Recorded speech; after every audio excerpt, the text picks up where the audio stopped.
Had the good fortune of meeting Tiaga for the first time. Good seeing you. Going to the question that you asked, I think the reference that you made with respect to Constituent Assembly debates, I think Dr. B.R. Ambedkar, just to quote him, because I don't want to get it wrong, he had very famously said, these provisions with respect to defining India as a union of the states make the Indian constitution both unitary as well as federal, according to the requirements of time and circumstances. In normal times, it is framed to work as a federal system, but in times of war, some sort of an emergency or an exigency, it is so designed as to make it work as though it was a unitary system. So the fact is, India, without a question, as enshrined in the Constitution, is a federal republic. But the efforts that are being made over the last few decades, I'll not name names, but I'd definitely say both the union governments, whoever it was, have made consistent efforts to centralize power, have made deliberate attempts to ensure that union of states eventually sort of becomes a unitary state. And that is reflected in so many things. In fact, a classic example, as we sit here and speak on the 17th of September 2022, we've had an invasion of sorts in Hyderabad today. In fact, 17th of September 1948 is the day when Hyderabad became part of Indian Union. We integrated into Indian Union. This was exactly 74 years ago. Now, there are different interpretations, different versions. Some people would like to call it liberation, somebody else calls it integration. But the fact is, Hyderabad, the princely state of Hyderabad, became part of Indian Union. Now, if you wanted to celebrate an occasion like this, if you wanted to commemorate an occasion like this, what should the union government do? You should talk to the state government, you should discuss with us, you should seek our opinion, because after all, we are a democracy. Irrespective of our political ideologies, affiliations, we need to talk to each other, we need to consult with each other, and this is not a political party one-upmanship. This is not a BJP versus TRS. This is the union government versus the state government. So when the state government had its difference of opinion, today, in fact, like I said, we had an invasion of sorts. We have the union home minister here, along with 2 other chief ministers and a couple of other cabinet ministers, who are doing a parallel program to what the state government has envisioned and what the state government has planned. Now, this kind of conflicting message that is being given out by way of competing claims on the same occasion is what is wrong with the federal structure of India today. Just to give you an example. I can quote a number of other things that are wrong, but since this happened this morning. So that's why, in fact, I feel there was a time right after independence where we had a union home minister who would actually flew down to Hyderabad to unite and integrate Hyderabad into Indian Union. Today we have a home minister after 74 years who flew down, who's trying to divide us and bully us, literally bully us into submission of sorts, wanting to subscribe to their ideology, wanting to just adhere to whatever they say, wanting to literally dictate terms to us, which is not acceptable.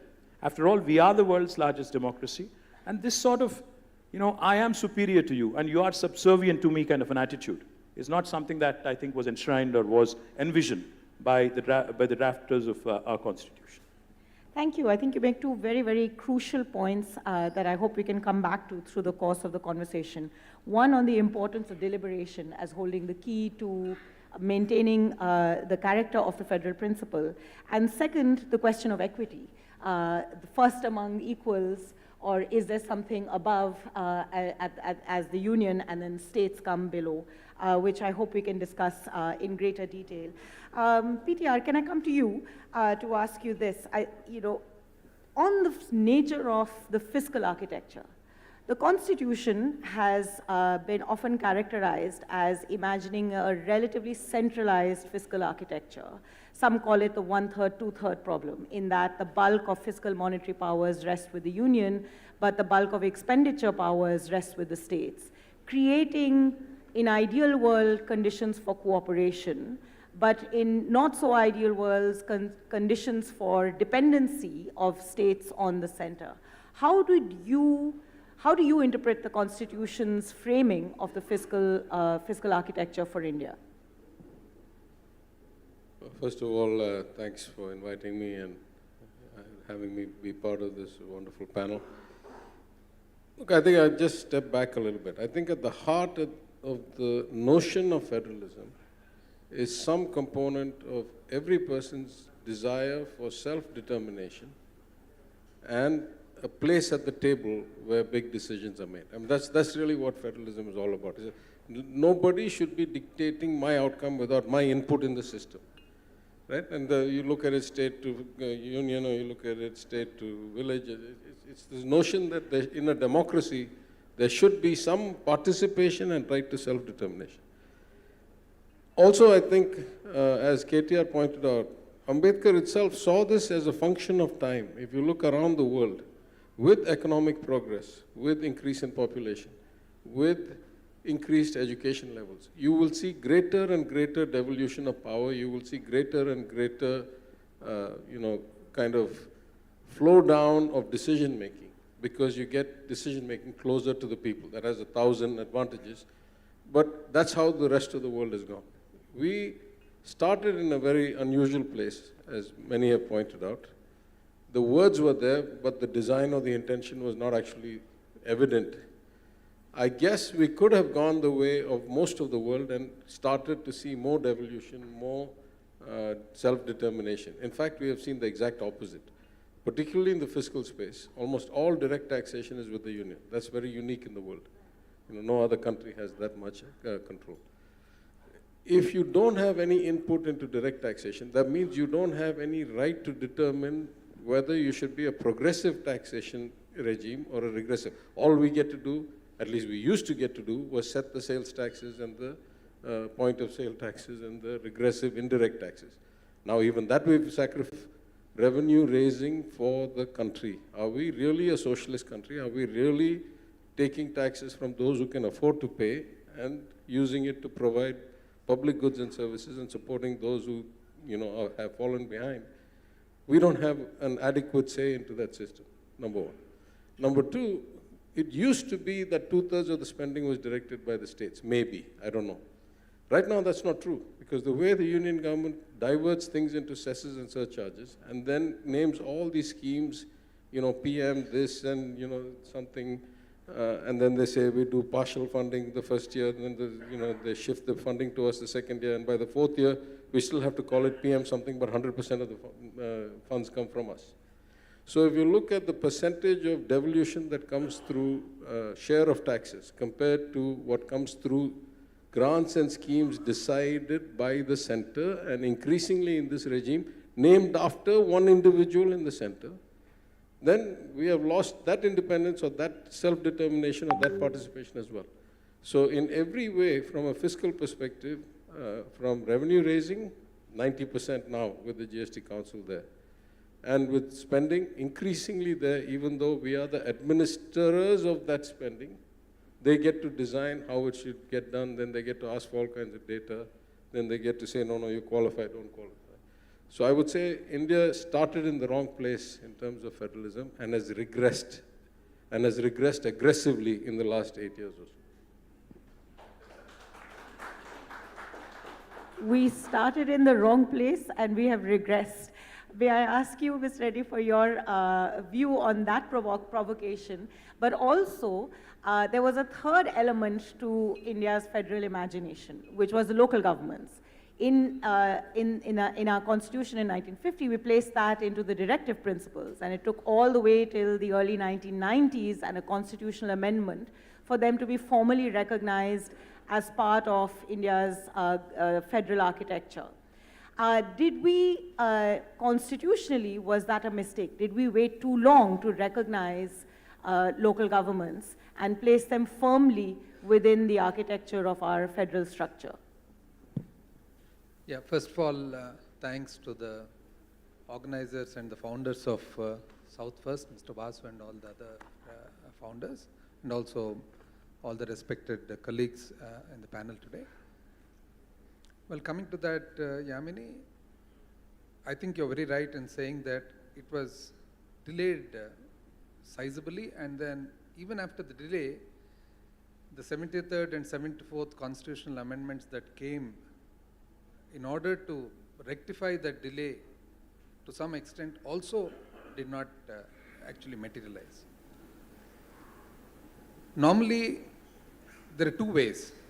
One, the requirement of various areas or territories to come together and be one in order to have a common cause or protection or a common future, etc. The other is to hold territories by way of having a country or a republic. India actually became a union in peculiar circumstances which, with a long history and various happenings. So the aspirations of the people of this country at that point of time when we got independence would be quite different from what the generation of today actually see or perceive. The local bodies should have been strengthened and should have been firmly in place right from day one. Because of the delay and because of it not happening, gradually over a period of time, there arose some sort of a blurredness between the relationship between center and state. Now states are complaining about the federal structure that includes autonomy, that includes fiscal matters. But how much are the states actually looking into the local bodies? How many states actually have empowered Zilla Parishads? How many states actually have empowered the Mandal Parishads or the Taluks? How many states have actually empowered the Panchayats? So sometimes what we do, we get in return. So I feel that this structure, federal structure, if implemented in spirit and objective right to the level of Gram Panchayat, will actually over a period of time stop this change of policy or change of objective which actually was envisaged by the authors of our constitution. Thank you. I hope we can discuss. We have 3 different states here and Kerala. So 4. So I hope we can also look at the differences in local government participation across the different states too, which is such a unique characteristic of our federal structure as well. But let me pick up on this question of, so maybe in 1950 it was somewhat regressive, or at least at any rate there was an imagination of a relatively strong center. But if you look at the arc of independent India, especially after single party dominance of Congress starts breaking, democracy gives you a great vibrancy of federalism. So to Ambedkar's imagination of us moving from unitary to federalism, regional parties start playing a really important role in our national politics as well.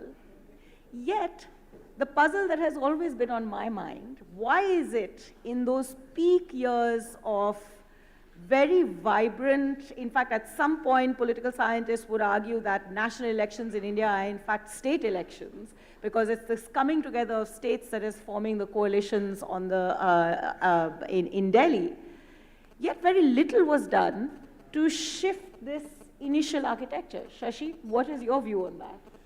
Well, I think that a lot depends on how the government of the center runs the country. And I think with the exception of a brief period in the 90s, when there was even talk of the states owning Delhi, when the government was essentially comprised largely of regional parties, you do have parties with a so-called national vision in power in Delhi who tend to ride roughshod over the rights and sensibilities of states. I mean, a very good example of that recently is the proclamation of the lockdown for COVID, where though the states would have to implement that lockdown, they were not consulted. It was a decision announced by the Prime Minister on television sort of 3 hours before it needed to be implemented.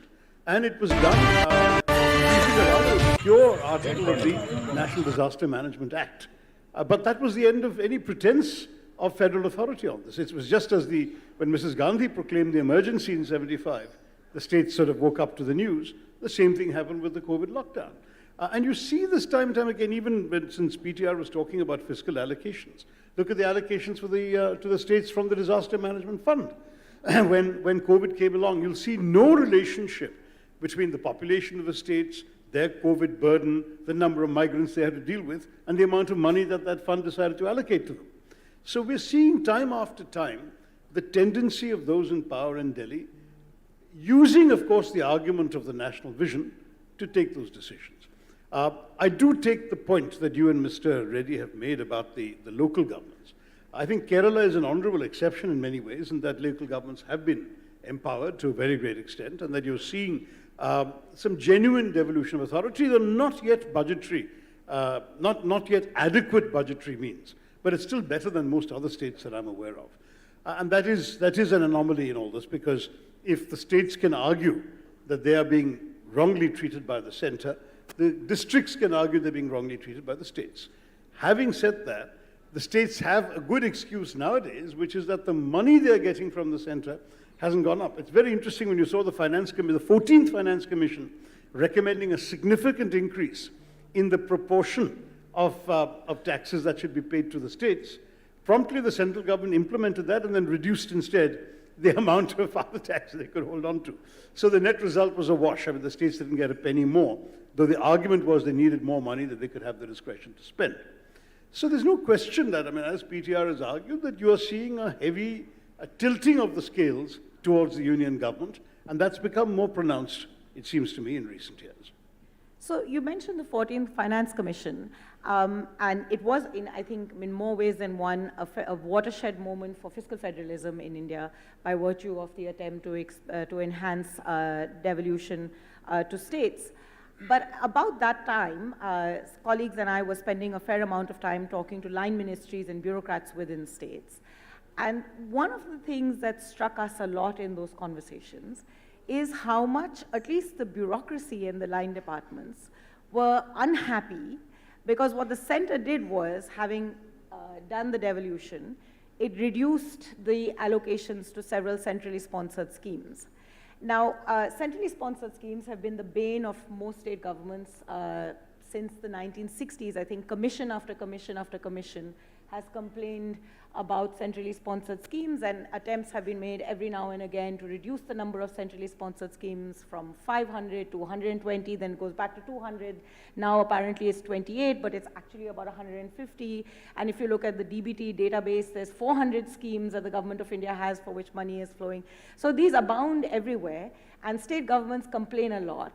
But I was struck, and this is an open question to any one of you who would want to pick this up to answer, why it is that, at least in the bureaucracy, at that particular moment, there was great annoyance about the reduction of centrally sponsored schemes. In fact, it felt like we had just turned the clock to say, don't take those back, give them back to us all over again, line department after line department, not finance departments, though, and I'll come to that in a minute. But what is it about the tensions of these centrally sponsored schemes? They've always been there. Politically, it's always been a source of complaining. But whenever they get reduced, the argument is for more. I think Shashi lives in Delhi. He should take this. He has more interaction with bureaucrats. The three of you have full rights to answer that. Let me just quickly jump in. You know, I think when Shashi was speaking, I was thinking of how India has really become, you know, as Tyaga said, I think over a period of time, it has really regressed, and the spirit of federalism really it has come to a situation where now everything is centered around people and personalities. You know, there was a time, with all due respect, when somebody famously said, India is Indira and Indira is India. You know, the whole personality cult thing. Now, there's something very similar, but even more, possibly more drastic, you know, where stadiums are being renamed, where medical colleges are being renamed, and I'm guessing if the Union Finance Minister has a way, I think the new currency notes also will have, you know, the Prime Minister's image. Possibly they'll even replace Mahatma Gandhi's image. I have no doubt in my mind. Because, you know, we have a situation where it's funny, embarrassing, and also sometimes upsetting. We've had the Union Finance Minister here recently, a couple of weeks ago. She went to a fair price shop in a district about 100 kilometers from here. And she was making a scene out there like a street-level BJP worker, asking the collector, right in front of about 200 people, as to where the Prime Minister's photo in the fair price shop was. Now, the point I'm trying to make is, if we are truly a federal republic, as we are supposed to be, why are we fighting over an individual's pictures and in the institutions that we've built at the grassroots level? I mean, if I can certainly counter it and say, you know, when Modi ji was the Chief Minister of Gujarat, did he put up Dr. Manmohan Singh's pictures in all the fair price shops in Gujarat? I don't think so. The point I'm trying to make is, none of our enactments, none of our legislations actually mandate this kind of cult worship. What has essentially happened, Yamini, in my humble opinion, is while we are called the world's largest parliamentary democracy, we function like a presidential democracy and not like a parliamentary democracy. Essentially, everything being centralized. And this applies to states as well, by the way. I'm not saying this only about the union government. I'm also saying the same thing about state government. Even the states, as Rajendra said, we do also, in fact, barring Kerala probably, I think we do not empower our local governments enough. We don't empower our local governments enough. So, yes, what you do is sometimes what you get, karma is a boomerang, like they say. But the point is, we need to, at some point, draw lines, clear distinctions, and say, okay, now let's define our roles. The defense, railways, and there are certain areas we have simply no role. That should be left to the union government. And what is the union government doing today with respect to NREGA? They want to deposit funds from the NREGA kitty directly into the workers' account in a village. Now, do the states not get to decide what sort of work needs to be taken up? Kerala may have done some things. Telangana may have done some things. Tamil Nadu would want to do something else. And Andhra might be wanting to do something else. We are all on different stages of learning curve. Now, this is the essence of federalism, trying to ensure that we understand stronger the states are, stronger the country is going to be. Each state needs to align its priorities in tandem with its local governments. In Telangana, we run a program called as Palle Pragati and Pattan Pragati. Today, when Government of India is rated the top 20 best villages in the country, 19 are from Telangana because of this program. The point I'm trying to make is, when we are operating with a focus and when we are trying to up our game, all the union government needs to do is encourage performance and leave it to us to decide what central sponsored scheme that we need to participate in and what we can opt out of. If that sort of flexibility is given to us, as opposed to thrusting things down our throat, I think then we truly will become a strong nation. And as Prime Minister calls it, Amrut Kal and Achhe Din will come fairly quickly. Flexibility in centrally sponsored schemes, PTR, do you think that's part of the menu of solutions to reimagining the federal compact? Yeah, I'm not even clear why we should have centrally sponsored schemes as opposed to giving the money to the people, right? I have a video clip picking up from my friend of then Chief Minister of Gujarat, Thiru Narendra Modi, going on a long exposition. It's in Hindi. I can play it here if you want. Yeah, he says, the states have been feeding the poor for decades. All of a sudden, the union comes and says, this is coming from me. What does that mean? All these things, right? So I think there are some clear roles for the union. Foreign affairs, defense, currency stabilization, trade, policies. But when it comes to what is right, I mean, you and I have talked about this before. You've seen so many CAG reports, not our reports, CAG reports that talk about Swachh Bharat scheme toilets built with no water because the union government cannot supply water, only the local body can supply water. Or funds sent and not used because you cannot whitewash a thatched school. Right? And, this notion that somehow you can direct or dictate policy. And then the question then is, what is the intent? Is it to create a kind of cult? Is it to, we have an insurance program, or for that matter, PDS. In all of these things, Tamil Nadu was certainly ahead of the Indian average or the design of the union scheme.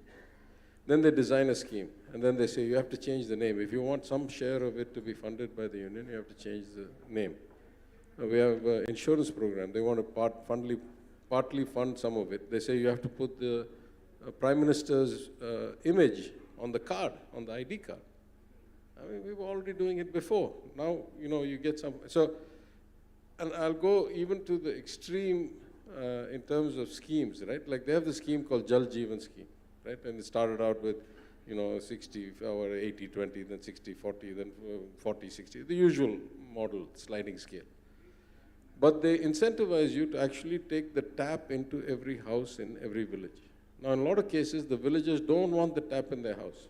They have their own, mores and their own psychology about it. They want a public tap on the street. In my constituency, in colonies where I've offered to run taps into the house, they say, no, leave the tap outside my house, not inside my house. But the scheme says you only get funding if you take the tap inside the house. Right? This last mile delivery, why should there be a standardized model coming from Delhi about last mile delivery? Different people have different preferences. That's what the states exist for. That's what the local bodies exist for. Now, as far as the local bodies, I definitely take my friend's comment because, he has, unlike me, he has served as a sarpanch at a local body level. I completely agree with the lack of devolution. But it's a double-edged sword. In the case of Tamil Nadu, a lot of our problems with local bodies have to do with the caste problem. And it has to do with no matter what you do about reservations and all that. Once you get to a granular level where within the same geographical area, you reserve this as let's say, a SC seat, but there is a whole lot of non-SC people there. You start having caste problems, and there's been violence and murders and all kinds of clashes and stuff like that. So my colleague, I'm also the Minister for Planning, my colleague, the Vice Chairman of the Planning Commission of Tamil Nadu, says the single biggest improvement in delivery of services and the equality of society in the rural areas of Tamil Nadu was when the line department started driving the programs rather than the local body elected officials. Because if they did that, it was very biased, and even letting out the temple lands and managing the tanks and all that, they would do on a caste basis or a communal basis or a religion basis or something. And once you standardize the model from Chennai, then it became actually better delivery. So I completely agree, you can't have it always. You can't say, I want devolution to my level, but not below me.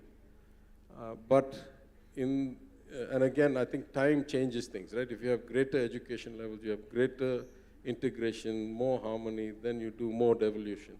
And I think some states, and maybe there's a correlation between the communist philosophy and the fact that Kerala has such high devolution, maybe. But I think all parties take equal credit for that. but some of these things should never be aggregated. There is no natural reason for a one-size-fits-all aggregated model coming from Delhi. That's my idea. I think one of the big governance challenges for India is that we still haven't passed out what level of government should be performing what level of function, and it leads to a consistent set of overlaps across the board. I was going to pose the next question, but you've thrown such an important provocation about local governments and the local context that I think, Ms. Reddy, you have to answer that. Because if I at the risk of making a too broad a statement out of your somewhat more nuanced point, would it be right to say that the inequalities at the grassroots level should necessitate a little bit more centralization from the state? I'm just throwing this out as a provocation because I think that's one of the very critical reasons why you could, centralization at the state level has often happened at the cost of deeper devolution to local governments. These things, Yamini, I feel are very state specific, with in acknowledgement and also due respect to the opinions of my colleagues here. Transgression of responsibilities and duties, overlaps normally happen vertically. Now, the duty of a local body representative, a sarpanch or a taluk board president is well defined. But the MLA wants to go and see what all is happening, right from laying of drains to roads to water. This is clearly the role of a local body. And the MP also with the MP-led The fund. MP also. And now, MLA is transgressing into the local bodies, Parliament is transgressing into the legislatures, so is the result with regard to local bodies, legislatures and Parliament. Next comes whether there should be a more centralized monitoring and spending. I believe that in a democracy, ultimately, it is the elected representative who should have supreme power. He is elected by the public. If the public do not like his whatever capacities, there is always a provision to replace him when the period ends. But I have in my own experience seen that anybody who is elected by the public have a far better understanding of the needs of the public than anyone else in the system. And now when it comes to the expenditures that are made, now I, belonging to a state as well as to a regional party, at the same time, to be fair and be objective, the money that is being spent by the center for the schemes, central sponsored schemes, are outside of the money that is already devolved to the states. So when the center spends certain amount of money on CASDS, centralized state development schemes, or the centrally sponsored schemes. So centrally sponsored schemes are 100% spent by the center, and CASDS are partly spent with contribution by the state.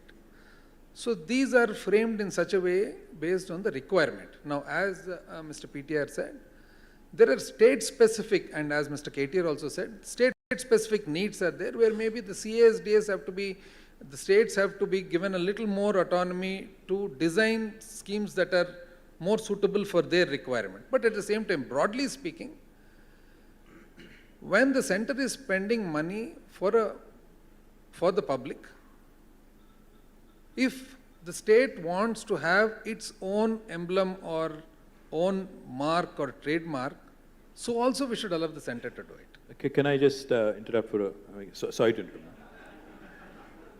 My point is very simple, very straight. I agree with you, and I don't have a problem with centrally sponsored schemes either. The problem arises when somebody tries to impose their ideology. The issue is not centrally sponsored schemes or the larger good that is aimed at for the betterment of the society. That is not a problem at all. See, between all of us, the southern states, we are 19% of the population of this country, but we contribute to 35% of the GDP of this country. So when somebody from Delhi flies into Hyderabad and tells us that I am the giver and you are the taker, you know the attitude that kicks in, you know that हमने आपको 2 लाख करोड़ दिया. Now that really puts me off. Because, you know, every rupee I contribute from Telangana, my exchequer contributes from Telangana, what we get back is 46 paisa. For every rupee that is contributed from the south of India, 35% of the GDP, we do not get back. I'm not even asking, I'm not even suggesting that I get back every single paisa. I know that there is defense, I know that there is railways, I know that there are laggard states, I know that there are roles that the government of India needs to fulfill, which of course we are happy to contribute, and we are happy to, you know, as an Indian citizen, we are happy to, you know, be a part of the nation building. But the problem is the attitude of those who run Delhi. You know, they come with a chip on their shoulder and they tell us, listen, हम देने वाले हैं, आप लेने वाले हैं. तो इसीलिए हम जब देते हैं, हम जो कहते हैं, whatever we say, you have to do. Now that is the problem, because Andhra has a certain challenge. Andhra has certain, you know, projects that they would like to complete. In Telangana, in the last 8 years, we have completed drinking water connection to each and every home. In fact, that became inspiration to Har Ghar Jal. In Telangana, we have done some very, very focused programs on tank revival. In Telangana, we've also completed some large lift irrigation projects. So I have a different set of priorities from my friends here. Now, why should I not get to decide what I should do with my devolution money and with also my money that is being proposed in centrally sponsored schemes? The last thing I'll say is, you know, this whole myth about devolution, how it has been enhanced by Modi ji. Actually, the fact is, both the finance ministers can tell you, there's not 41% that we receive today. Because of all this cess and other things that is happening, we only get 29%, which is far worse than what it was. So this whole, again, abrogation of sorts of responsibilities, or, you know, this obfuscation that they indulge in, you know, and kind of try and take away the money that rightfully belongs to the states by way of imposing additional excise duties and other things. It is a travesty. So this needs to be challenged. This needs to be addressed. And if needed, it needs to be challenged legally as well. In fact, Yeah. So as Mr. KTR said, the actual increase in devolution and more autonomy to the state happened during the 14th Finance Commission while Dr. Y.V. Reddy was the chairman. Because the 14th Finance Commission felt that states ought to have more autonomy and independence into doing what they want with the money, and it need not be dictated by the center. But unfortunately, that 42 finally now comes down to only about 30%, 10% lesser than what we are entitled to get for various reasons, cesses, etc., etc. But then coming to the issue of center-state, I think this relationship between center, state, federal structure, etc., has to happen from top to bottom. It cannot stop midway or start midway. It has to start from top and go down up to the Gram Panchayat level. Only then everybody understands what the actual responsibilities are, what the actual authorities are, and what the duties are. Sorry, I just want to say one thing about centrally sponsored schemes. I mean, I'm relatively new in politics, but 15th Finance Commission Chairman, Mr. N.K. Singh, at some seminar we were at, he said there wasn't actually this whole, it wasn't like a constitutional carve-out that there should be centrally sponsored schemes. Certain governments started it. When states benefited, then they still had a say in its design, and it was a participative kind of approach. They didn't object. This regime has just taken it to extremes and made it dictatorial and, to suit their political needs as opposed to the needs of the people. But it's not like inherent in the Constitution that there should be centrally sponsored schemes. It's not like they're particularly well designed to execute anything. I mean, as I think former Chief Minister of then unified Andhra said, the union is a myth, right? It's an integration of all the money that comes from the states, politicians that come from the states, IAS officers that come from the states, IPS officers that come from the states. It is a temporary gathering of people to facilitate the distribution, redistribution, devolution of what comes from the states. It's not like it drops from the sky to the union and then they divide it up to us, right? So this notion that there should be something that they know better than us itself is a flawed notion, right? There's no natural place for them to have this. And I mean, listen, I'm far, far less strident than the former Chief Minister of Gujarat, Narendra Modi, when he said the same things when he was Chief Minister. Well, when they abolished the Planning Commission, they should have got rid of the centrally sponsored schemes along with it, maybe? No, but I just wanted to pick up on a couple of things that came from that. In fact, when KTR was talking about how much money Telangana gets back on the taxes it pays, historically, the South has been subsidizing the North. There's very little doubt about that. And other states, I remember Mr. Siddaramaiah, when the terms of reference of the 15th Finance Commission came out, he pointed out that for every 1 rupee of tax contributed by Uttar Pradesh, the state receives 179 back, whereas Karnataka, rather like Telangana today, received 0.47. And he says, how long can you keep incentivizing population growth? Now, this ties into the question of central assistance because it's again striking, and this is not from him, I was doing my own research. Karnataka meets 72% of its expenses from its own state taxes, whereas Bihar meets just 23%. The remaining 77% comes from central allocations. So, unlike most other federal systems, India's revenues go disproportionately to our worst performing states. And those are usually states with poor levels of education, high rates of fertility and population growth. And the South, where these things are done better and there are high performance states by any yardstick, thereby get short shrift, which is actually going to the heart of the issues of federalism. Because if indeed, as a result of the federal system, you're subsidizing the poorer performing states, in principle, no argument. But if the way in which it's done seems to reward lack of performance, population growth resulting from that particular misgovernance in some of these states, and those who are performing well get penalized. In other words, if Kerala runs much better health outcomes and much better educational outcomes, its reward should not be to get less money from the Center for Health and for Education. But that's de facto what's happening. And this remains a serious problem, it seems to me, and goes to the heart of the whole question as to why many of the southern states are talking to you. I do want to join the others in congratulating the organizers for getting these fine minds from the South together. I think I'm the only one from a non-regional party on this panel, but the idea is precisely that it's high time we woke up to the fact that the South has real concerns. I just have one provocative thought for the finance ministers, and I think for all of us. When we say federal, are we fully federal? Are we truly federal? If you look at the United States, they are also a federal republic. In the United States, this whole question about devolution, collecting taxes and then devolving, as opposed to that, why can't we think and why can't we propose a system where even the income tax, even the corporate tax is actually collected and, deducted at the source? Why should we pay to the center and then go to Delhi and line up each of our finance ministers and, I wouldn't call it a bowl of sorts, but, kind of make a request, plead with them, and then eventually get our money back a few months later? Why can't we actually be a truly, fully federal republic and actually start collecting taxes at the source, including income tax and corporate tax. To add to that, from a northern perspective, how do you then deal with the fact that growth paths have taken our country? When I said that, I mean our share of the income tax and corporate tax. I don't mean the whole thing. So, but I'm just going to throw out one element to this, which is the challenge of inequality. You have such huge convergence, such huge divergence, which all economic theory would have argued over time would have led closer towards convergence, but there's no sign of that convergence, and we still sit within the union. So there has to be equitable sharing.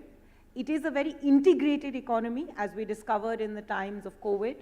The fact that labor and capital moves, it moves from the north to the south, so there is an interdependency. In some senses, it sharpens the federal, it's a sign of a sharpened federal tension, but also a sign of deepened federalism. So how do we balance these two tensions as we go forward in a fairly fraught environment?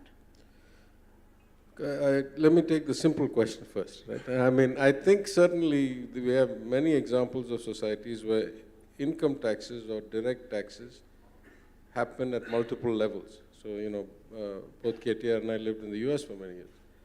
The federal government takes some tax, the state government takes some tax, the city of New York takes some tax, the city of Los Angeles takes some tax, right? These are all independent of each other. So certainly at some point we have to say that the power of direct taxation has to be given to the states, whatever the constitutional need for that is. But there's a broader problem here. I think in no federal society are all people the same, right? Like economically, you'll always find better offs and less well-offs. The unique problem of India, and why I said to the 15th Finance Commission in my submission, written submission, I said, if equality and efficiency were the targets of finance commissions, then you all have been miserable failures for 25 years. Because every other society in the world, every other country in the world, the US, China, European Union, wherever, you take funds from the better off, you give it to the less well off, and whatever the measure is, it converges. You know, longevity, health measures, per capita income, education access. It converges. That's what the transfers are supposed to do. In our case, not only it doesn't converge, not only it doesn't stay the same, not only it's diverging, it's accelerating in its divergence. So the ratio keeps changing again and again, and still the outcome gets worse and worse. Let's just take Tamil Nadu's case. At one point, we were roughly 7.5% of the population, 7.5% of the GDP, got about 7% of the tax devolution, of that 32% that they devolved. Now we are less than 6%, I think, of the population, about 10.5% of the GDP, and we get about 4% of the taxes. That means for 25 years, these things have been going the wrong way, and we are not getting convergence. So there's something structurally wrong. And what's structurally wrong is not with us. What's structurally wrong is in those northern states where despite getting massive devolution, despite getting massive transfers, they are not able to improve the quality of people's lives, the average education access, or the social development indicators or human development indicators. So if your measures on which you allocate, you know the formula for the Finance Commission, some population, some gap to actual, all these forest cover, land and all that. Clearly they're allocating the money on the wrong dimensions because they keep on allocating more money and things keep getting worse.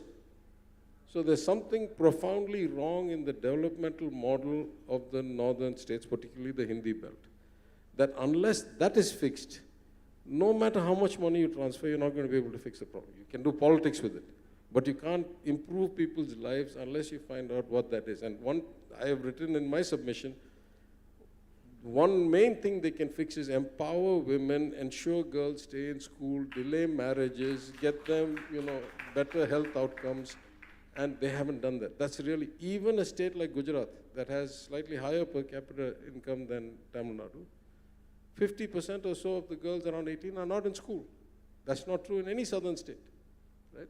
So there's something structurally wrong that money can't fix that needs to be fixed some other way. Otherwise, we're just keeping on going the wrong way. No other country, no other union in the world has this bad an outcome. I completely agree with him on how miserably they have failed in the north. But they come here and lecture us, by the way. You have to admire their temerity. You have to really admire their guts and temerity to come to the South, lecture all of us on how to run our states and how to actually administer, and how miserably we have done vis-a-vis them. When the fact is, all the indicators, no matter what you take, all the human development indices, all the social indicators will show you otherwise. There is, I think what both of you are saying gets to the heart of the governance issue. And there is a lot to be learned. That's why federalism matters so much from what different states are doing. So the country learned from the midday meals. The country also learned from Bihar's attempt at giving bicycles to girls to try and bring them, get them to secondary schools. And in all of this, I think one aspect that we haven't talked about much is, and you brought it up in your initial remarks, the question of deliberation, that at the heart of federalism is the idea of coming together to dialogue, to deliberate, to share, to learn, and evolve solutions to these very wicked, hard problems. There has been, Ms. Reddy, if you can reflect a little bit on this, constant attempts in our history of trying to create these so-called sites of deliberation. The Interstate Council, which is now a punishment posting for the bureaucrat. The Planning Commission, everybody said, was filled with all kinds of problems. The National Development Council did not work, so we created the Niti Aayog.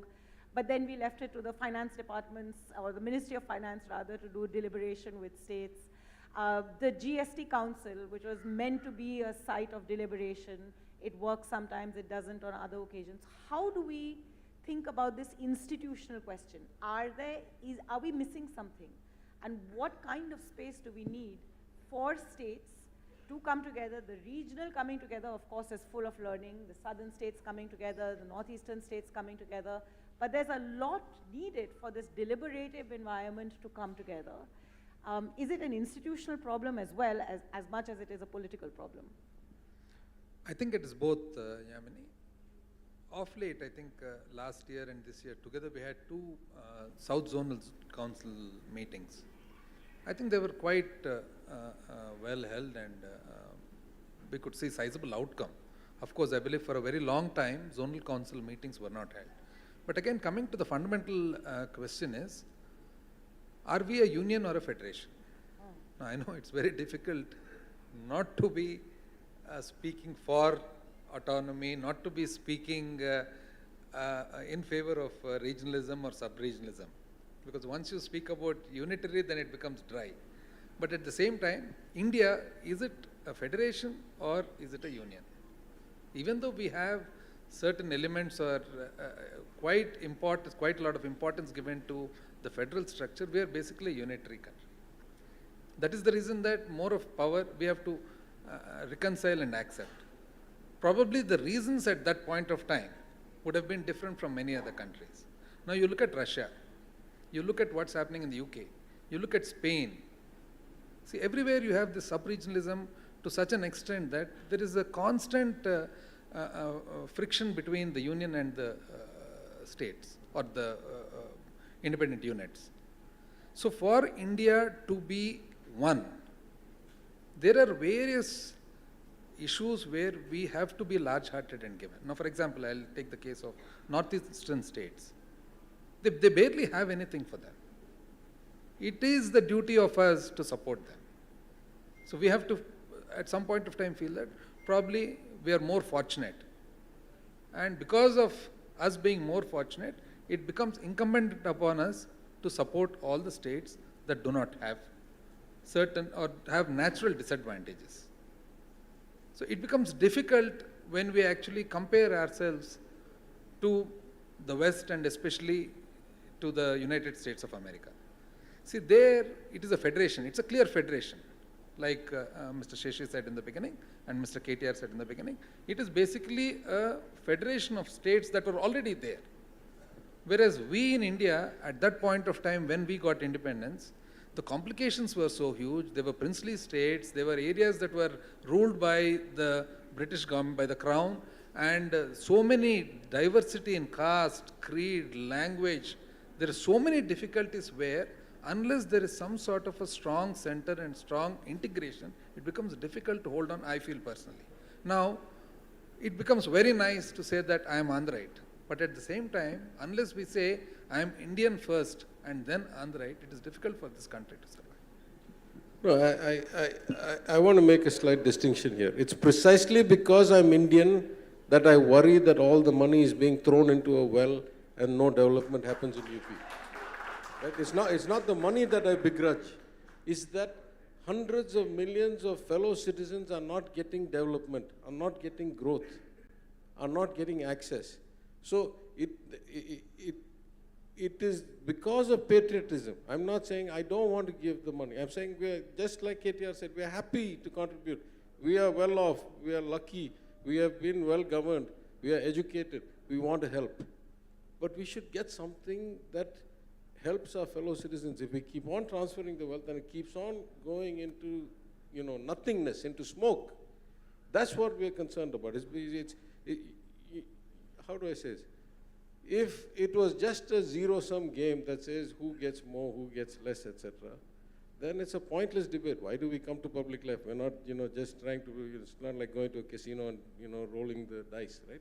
There should be some future vision of a better tomorrow than today. And that better tomorrow, it is hard to imagine a country where hundreds of millions of people get left behind, and yet there is a better tomorrow. They also must participate in this. And that's a state problem, but the union trying to dictate a one-size-fits-all as the disparity increases is an exercise in futility at best, or some kind of, megalomania at worst. If I can just add a little bit to this. 42% was the devolution, vertical devolution by the 14th Finance Commission, and 15th Finance Commission actually made it 41. 1% going to the Union Territory of Kashmir.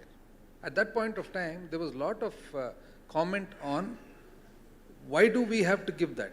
But is it right? If we are not coming forward to give that 1% to a territory called Kashmir, on one point of view, you look at it from the state point of view, it might sound to be state advantages to the state. But when you look at it from the country's point of view, is it correct? That's my question. Go ahead. I just had one quick point. I've been a minister for 8 years. I've been a minister in the state for 8 years, and Honorable Prime Minister and his team have been in Delhi for the last 8 years. You talked about divergent India. You talked about how India is so different, how heterogeneous it is, how everything is different in Northeast, West, East, South, etc. How many times has this government in Delhi made an effort to actually make us sit together? Because Prime Minister keeps talking about Team India. How many times has actually Team India sat together and tried to learn from each other? If Tamil Nadu is doing something very good in health, should I not learn from it? Should I reinvent the wheel? I don't think there has been a single situation where this government in India tried to actually say, listen, there are some good things that have been done in some pockets of the country. Why don't you learn from each other without reinventing the wheel? That has not happened. Second point, they talk about cooperative federalism. I mean, lip service is fine. I mean, it's all nice to hear all these nice, fancy words. The fact is there cooperative federalism in the way they behave, in the way they actually operate? No, it is coercive federalism. That's what they actually, in terms of actions, that's what they actually deliver. Sabka saath, sabka vikas. Seriously? Has it been happening? Has it really happened? I don't think so. In fact, the last point I would say, somebody was joking when I was walking in. I was preparing because, there are some very, very sharp minds here. So I figured, I should prepare. And somebody told me, this Prime Minister, for him, GDP is not gross domestic product, but for him, it's only Gujarat Development Program. That's all he knows. That's all he understands. Where is Sabka Saath, Sabka Vikas in this country? It's all, Gujarat is the epicenter of everything. I'll just give you one example. In Telangana, we had launched what is called as the Hyderabad International Center for Arbitration and Mediation with the help of some legal luminaries. We wanted this to be, we wanted to compete with Singapore, Dubai, London, and we wanted a lot of arbitration disputes to be settled here. The state would gain some revenue. Will make it also an attractive place to do business, etc. What should the government of India do in such a case when the state actually launches something on its own? At best, support us financially, give us some backing. At worst, at least don't create something which will be a hurdle. And that's exactly what they've done. They've gone ahead a couple of months later, announced in Gujarat a new center with complete center backing, a new center which is contrary, which runs exactly contrary to us. So the point is, this whole spirit that they talk about, unless it translates into action, this country will never truly be a fully federal republic. So Parth, it was a political, not an institutional issue. You Yamini, want to- if I can intervene for a minute. You know, federalism, as I don't have to tell any of you, is not just about the fiscal.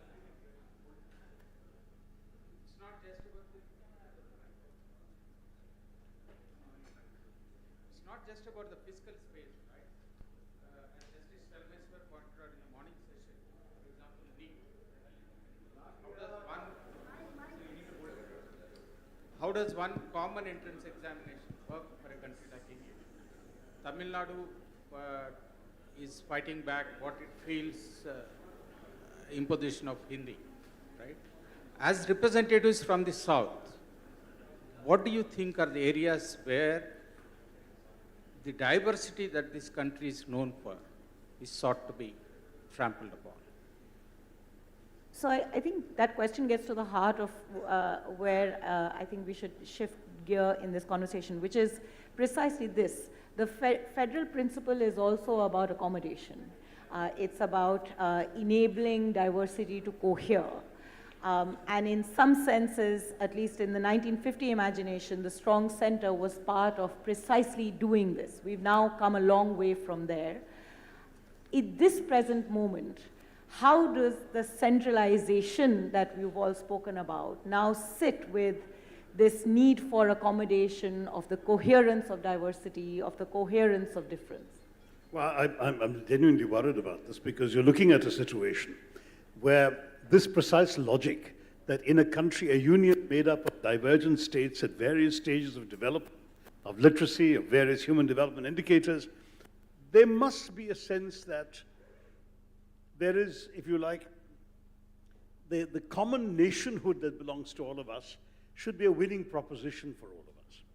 But now we're facing, for example, in 2026, just 4 years away, the lapsing of the 91st Amendment, under which the political authority in this country, that is seats in Lok Sabha, were allocated on the basis of the 1971 census, even though it was already 25 years out of date when Mr. Vajpayee renewed it.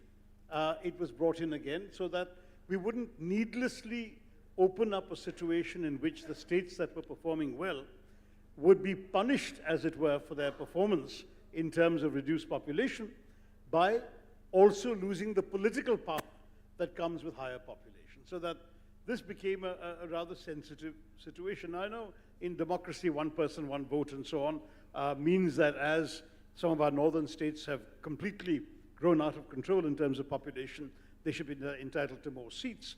But the result is going to be a serious disenfranchisement of the southern states.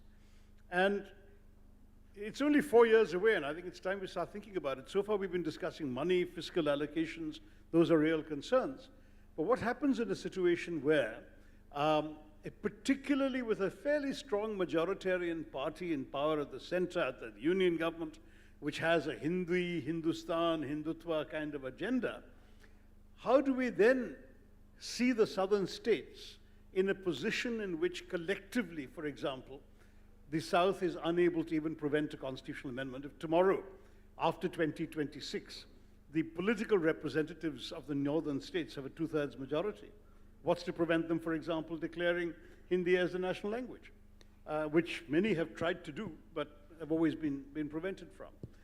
These are also fundamental questions. There's a political dimension to the unitary impulse that I think we will have to confront sooner rather than later because it's just a few years down the road.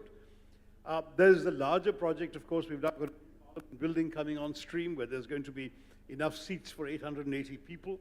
Are we going to find our parliament being converted into some equivalent of the Chinese People's Consultative Chamber, where Mr. Xi Jinping comes in and makes his declamations and these 880 or whatever thousand people there ritually applaud their tables, and that's about it in terms of meaningful debate? These are questions that I think it's time we start thinking about, particularly in the South, because the southern states are going to find that one of the rewards for their good economic performance, low levels of fertility of women, empowerment of women, education, and thereby lower population, that one of the rewards for that is going to be a loss of political power in the union. How do we deal with that? Anyone amongst you wants to comment on Well, I this think really important point? we have to collectively start campaigning and actually meeting more often and actually start making the case, because I think Shashi is absolutely right. We have, between all 6 states in the south, right now we have 130 Lok Sabha seats. But if that is going to be reduced by a large number, then I think the voice from the south, which has performed well, and for penalizing a performer, literally incentivizing a non-performer, is a travesty of all, in all forms. So therefore, I think we have to get our act together, cutting across, the various states. I mean, if I say too much, then I'll be called an anti-national. I'll be accused of being a secessionist and wanting a new country in the form of South India, etc. So I don't want to go thus far. But I'd rather say, under the larger rubric of India, I think all of us, like Rajendra said, we're all Indians first. We all love our country more than possibly, the people who run the country right now. But the fact is, yes, back in 1980s, when family planning was a big deal, South performed much, much better than the northern part of India. Now, you cannot penalize us. You cannot actually stifle our voice by way of cutting down the seats. I think we have to get together, cutting across political parties. Maybe in the next couple of months, we'll request our Honorable Chief Minister either to take it up in the Southern Region Council or otherwise. And I think this affects all of us. So a collective voice is something that we The have. need to reimagine our federalism is now becoming very clearly a visible issue on the horizon. Are there other aspects to this reimagination? There have been 3 issues that make their way into the national debate on a fairly regular basis. And I'd like both of you to reflect on all 3 of these. One is, do we need to go back to the union and state lists and reimagine the allocation of roles and responsibilities, both keeping in mind that there is a lot more integration, so things that states used to do now cut across state borders, so how do we manage that, as well as the fact that the union has taken over sets of roles that constitutionally were at the state level. The second question has been around the role of the institutions, like we talked about a little bit earlier, interstate councils, the absence of a planning commission. And the third issue of reform that comes up repeatedly is representation, not just in the Lok Sabha, but also in the Rajya Sabha, which was in some ways to be a representative of the states and doesn't necessarily play that role anymore. So is there scope, as we reimagine federalism, to also look at these 3 aspects of reform that come up, or is the national debate barking up the wrong tree?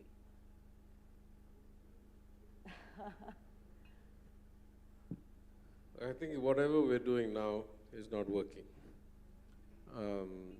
There was an article a couple of days ago from Ratin Roy talking about getting larger versus getting richer. I was in Delhi for something, and at some media house, in the course of a discussion, they asked me, "Oh, are you very excited that India has become a larger economy than the UK?" I said, "Not particularly. I mean, if you tell me that the average citizen's life has improved, if they have better access to clean drinking water and, garbage-free street, that excites me. Multiplying some number by some other number and arriving at some scale, it doesn't really excite me that much." He went on to analyze it even more deeply, which is the point I want to make here. Right? We have this perception that the labor from the poorer northern states comes and finds work and helps our economy. All true. But he made a point which I had not actually contemplated. Ever since I became the finance minister, I've been chairing the state-level bankers committee meetings every 3 months myself. Credit is such an important component of the economy in a country like India, where you don't have unsecured lending, you don't have deep capital markets. It's a technical thing.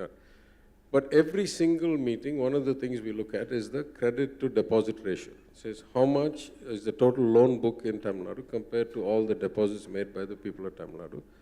It is continuously above 1, right? So 1.05, 1.10, 1.13, something 1.09, which means effectively that the banks are bringing money from outside Tamil Nadu into Tamil Nadu and lending it into Tamil Nadu, thereby helping accelerate the growth of Tamil Nadu, clearly. I had not contemplated the reverse, and Ratin's article points out that the credit to deposit ratio in Uttar Pradesh is 0.55, even though it's a much smaller base. 45 paise of every rupee that UP people deposit into the banks gets taken out of UP and used somewhere else. That's clearly a retardant to their own growth, right? Now, nobody sets this diktat, right? The bankers go where the credit is good. That's true if you look at, World Bank or ADB or KFW or JICA. Southern states get a lot more of these projects, and the union tried to do something. It was misguided. They stopped it, thankfully. It was a technical thing. But nobody is that powerful that you can control the economy or the market, right? The market has its own momentum, has its own logic, its own rationale. People are, sentient beings with their own preferences. So this is actually a great disservice. Whatever the model we have now, this model is a great disservice to those left behind. We should not contemplate all of North India as one block, or all of the Hindi people as one block, or all of the states as one block. Just because they happen to vote for a particular party doesn't make them that different than us, right? I mean, it's a different, I think we need to separate the person, the party, the outcome in the election, and the actual lives and realities of the people. And if we look at it from the lives and realities of the people, we don't actually have that much conflict. We all want the same thing. We all want everybody to progress, everybody to participate. We can't say we're for social justice in our state, but then we want only our citizens to progress and not the people of UP or Bihar. We want everybody to progress. This political dialogue around one strong man, one all-knowing, all-person being is obscuring these things. We need to separate these issues. And this is 5 or 10 or 15 years is a blink of an eye in the evolution of mankind. So at the core, if we go back to the real values, that is that we want everybody to do well, to have a stake, to do this, then we have to reimagine all these lists. And that's for all states, not just for our state. All states should have greater freedom. All states should be incentivized with the right kinds of variables to deliver the right outcomes. So I definitely think I'm not that visionary or that experienced to know what the fix exactly is, but I'm 100% sure that what we have now is not working, and we have to do something about it. Your thoughts on the fix? As Mr. KTR said, when it comes to the relevance and existence of various states in this country, in the parliament, that is non-negotiable. There's no way that anybody is going to negotiate or give in. Fundamentally, the various states in this country have been formed on the basis of linguistic basis. Now, there's no way that Kerala or Andhra or Tamil Nadu or Karnataka or Orissa or Bengal or Maharashtra or Gujarat, nobody will compromise their position when it comes to number of seats or the actual political presence. That is one thing. So that, I think, when the appropriate moment comes, it is quite natural that everybody will come together and not let anything happen where their existence itself will be in question. I think we've covered a very important set of issues that get to the heart of what federalism is.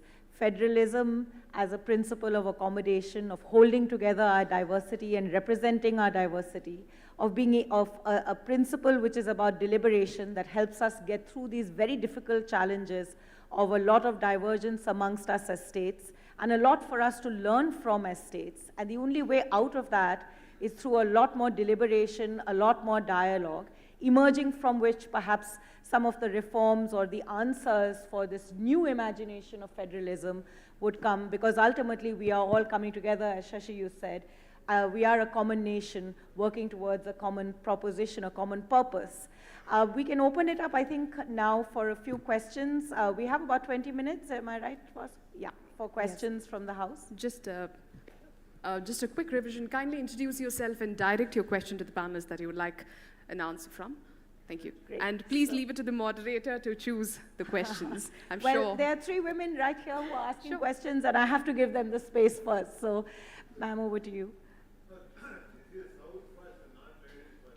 It's South First means ladies first. Did we not hear It is. about all the great women's empowerment? So, good evening, dignitaries. Pleasure listening to all of you. I'm Anuradha Tota, and good evening especially to KTR Garu. The question is about national education policy. I represent Black Buck Engineers, which is into edtech, but I'm very concerned about making the content same across the country, because each place is different. Each state has a different orientation. Somebody wants manufacturing, somebody wants management, somebody wants IT.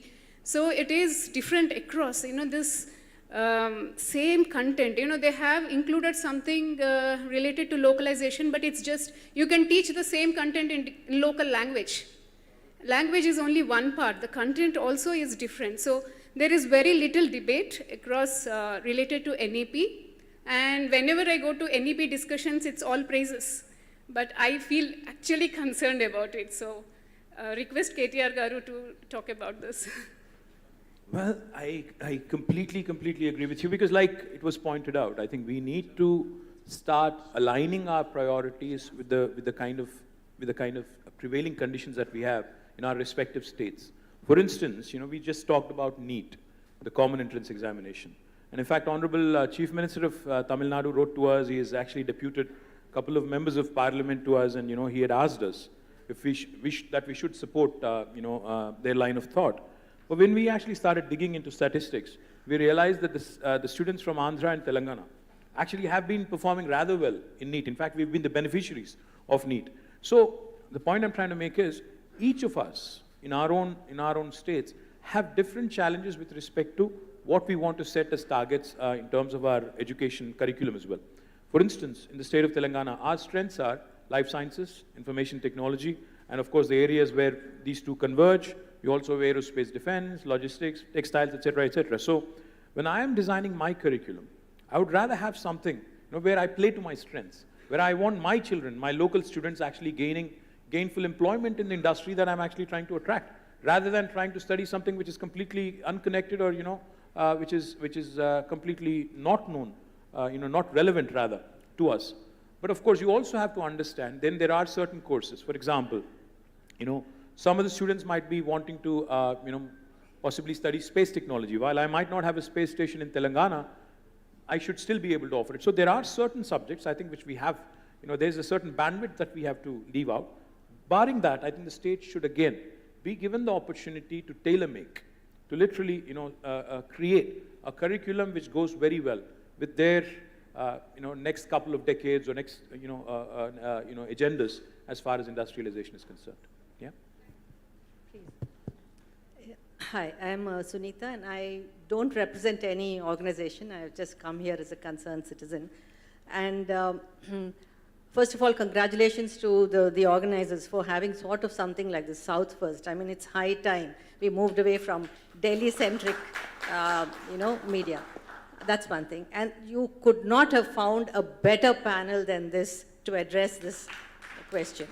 That's the thing. And then I'm throwing open this very provocative question to any of the panelists here, at the risk of sounding anti-national. Let us all agree that we are a humongous, heterogeneous, unwieldy, and difficult to govern country, violently yoked together. History tells us how we have been brought together. So all this talk of unity in diversity, essays which we've written since school, are we just romanticizing it? Or do you think that it is possible? Now, I've listened to arguments back and forth and thoroughly enjoyed it.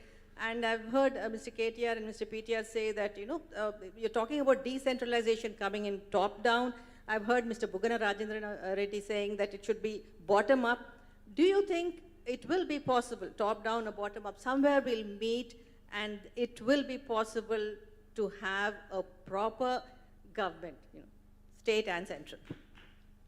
Well, I don't think it's particularly romanticizing the idea of India, because honestly, I do believe there's been a civilization impulse towards national unity going back thousands of years. I think that this is a magnificent experiment to bring together the diversities in one space.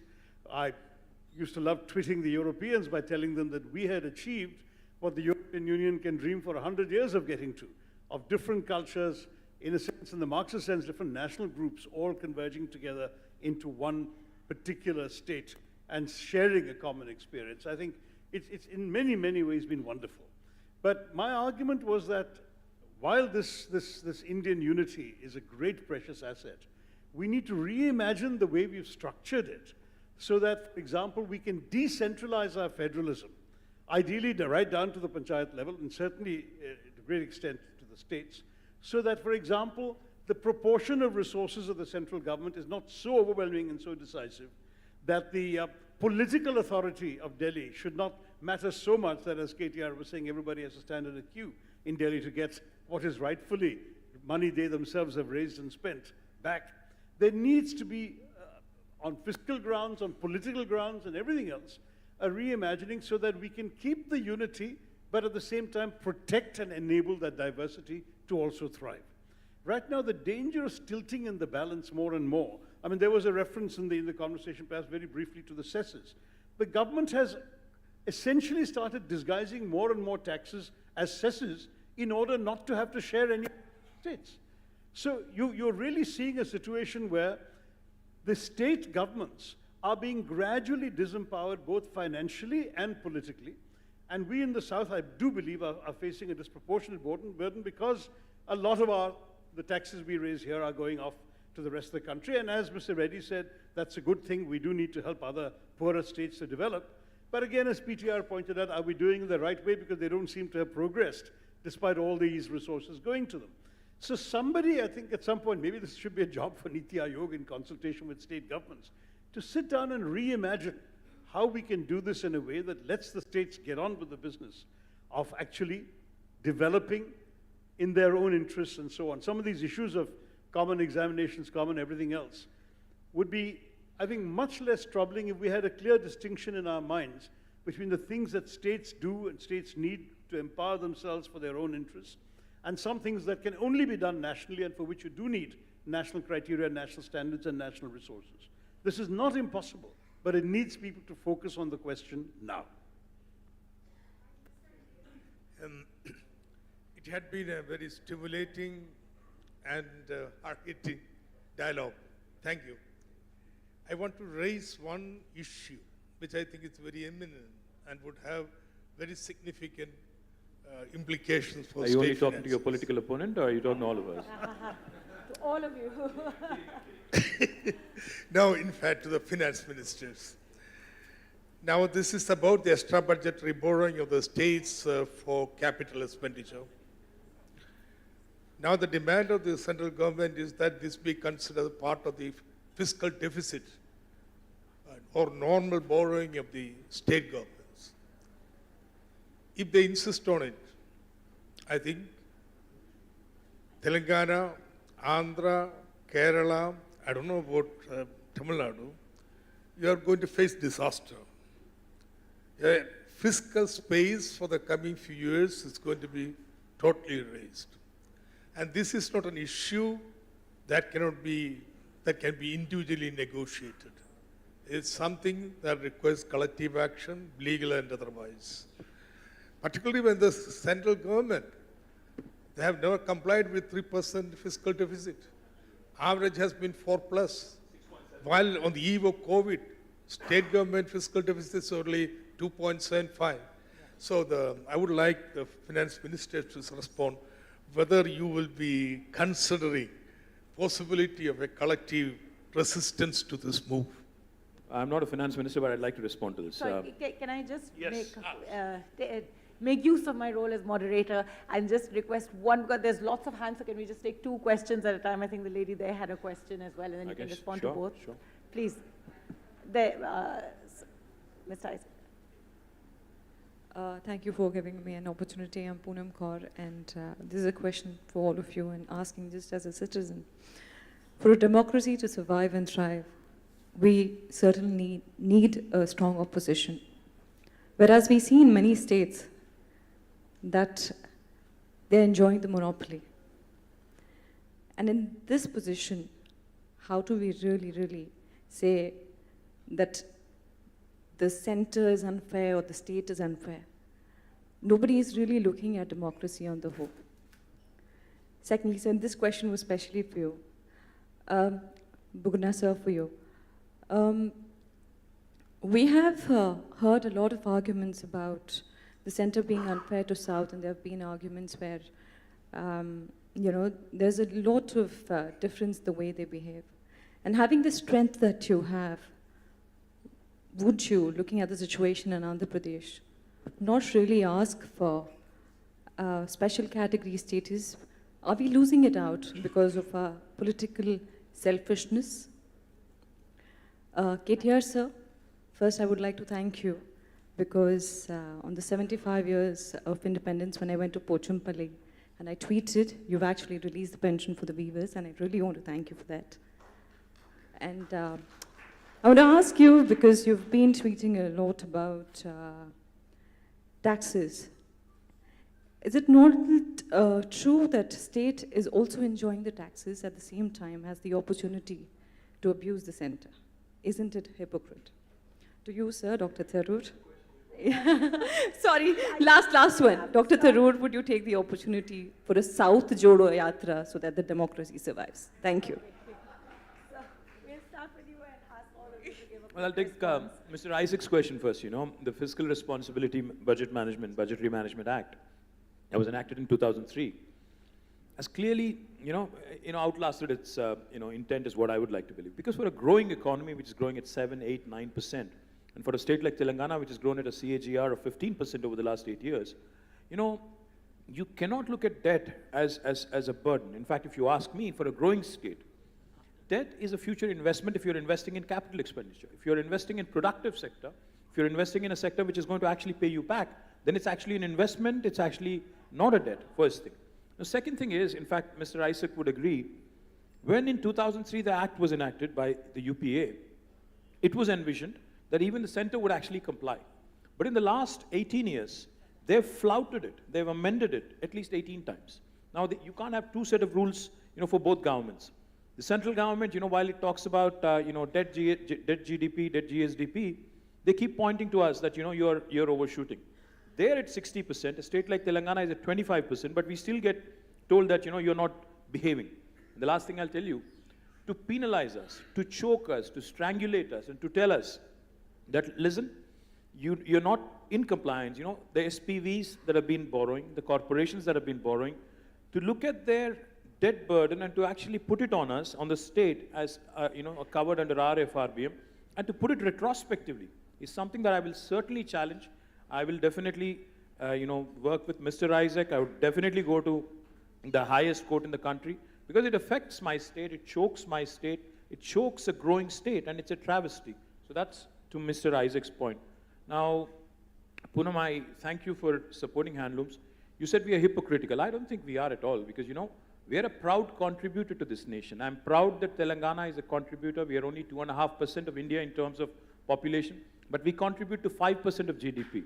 So अगर आज कोई bridge बन रहा है गुजरात में, महाराष्ट्र में, तमिलनाडु में या कहीं और, मुझे कोई उससे दिक्कत नहीं है, बट मुझे इसी बात से फर्क पड़ता है, this cultural political hegemony कि हम देने वाले हैं, आप लेने वाले हैं, उस बात से मुझे फर्क पड़ता है, क्योंकि हम contribute कर रहे हैं, हम किसी के subservient नहीं है, किसी के subordinate नहीं है, तो इसीलिए मैं बस नहीं इतना ही कहता हूँ, अगर आप तेलंगाना आते हो दिल्ली से, आके thanks बोल के जाओ, आके यहाँ बिरयानी खाओ, ईरानी चाय पियो, बहुत अच्छी चाय है हमारी, तो बस you please behave in a respectable fashion. You cannot come here and tell us and dictate terms to us and basically tell us that we are not performing when we actually have done rather well.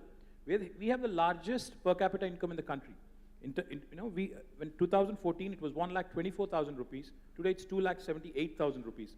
Our GSDP has risen by 130%. We have outperformed the union government on all benchmarks. So we have a right to decide our own priorities. In fact, I heard Tyaga said, speak in a TV where he has said, famously asked, in fact, he said, are you doing better than us that you actually dictate terms to us? So the point is, we're not being hypocritical. All we are saying is we're happy to contribute to the nation. We're more patriotic than you, but at the same time, do not, kind of impose, do not kind of, try and come here and tell us what to do and what not to do. Let us decide our priorities. Let us chart our own course. That's all I'm saying. Can I just add one point? Do you think a fiscal council where fiscal rules are determined in collaboration with the center and state can help resolve this challenge? Maybe, but I just want to make a point here about this FRBM Act, right? So we have our own FRBM Act equivalents, and we can amend them also. But the difference between us and the union government, once the union government amends its act, and it has done, as KTR said, 18 times and violated, that's the end of the story. For us, after we amend our act, we'll get these letters. All of us have got one of these letters. Then we get a second letter that says, you shall not borrow more than X rupees. You shall not borrow so much of it, more than so much of it in the market, etc., etc. So this hypocrisy of a double standard where you can do whatever you want, then you tell us that we can't do what the Constitution allows us to do, our Act allows us to do, you use this 293(3) backdoor clause and all that. So let me just put all of it together and say, we don't begrudge sending net donor money or being net not recipients. We don't have any lower concern for the average Indian citizen than anybody else. What we don't like, expanding on what KTR said, don't come and tell us as if you brought this money from your house and gave it to us. It's our money, you're giving it back to us. Some of it you're giving back to us, number one.